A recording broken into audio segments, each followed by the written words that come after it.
عمرك حسيت بالخذلان؟ طب يعني ايه خذلان؟ تعال اقولك.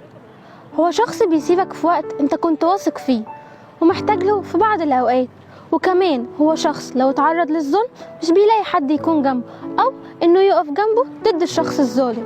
وزي ما احنا عارفين ان الخذلان ده شيء صعب جدا، بيكون ليه اعراض زي مثلا الشعور السلبي، انك حاسس انك شخص محبط مكسور، ما عندكش طاقة تعمل اي حاجة، وطريقة كلامك بتتغير في التعامل مع الناس. يعني مثلا كنت شخص فرفوش بيضحك وبيهزر، وفجأة بقيت شخص كئيب لا قادر يضحك ولا قادر يهزر، وده نتيجة انك اتعرضت للخذلان، او بقى عندك ان مفيش حد هيتقبلك زي ما انت، او بقيت تحس ان المشكلة فيك انت.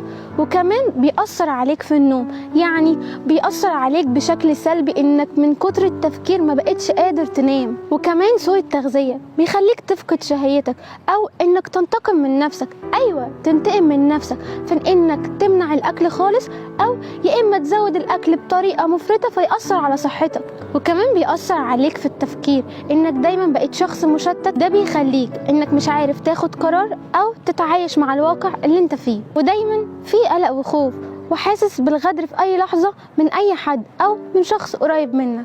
وطبعا كل الاعراض دي بتخلي الانسان عاجز انه يعمل اي حاجة في حياته، وفاقد نفسه وقيمته كونه كإنسان. هو الخذلان ده ليه علاج؟ ايوه طبعا، تعال اقولك.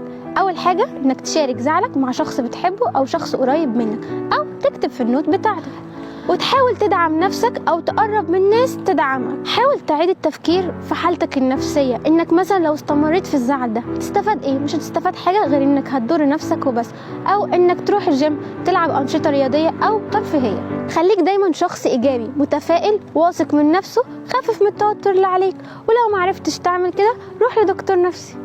وبكده تكون عرفت معانا يعني ايه خذلان وازاي تقدر تعالجه.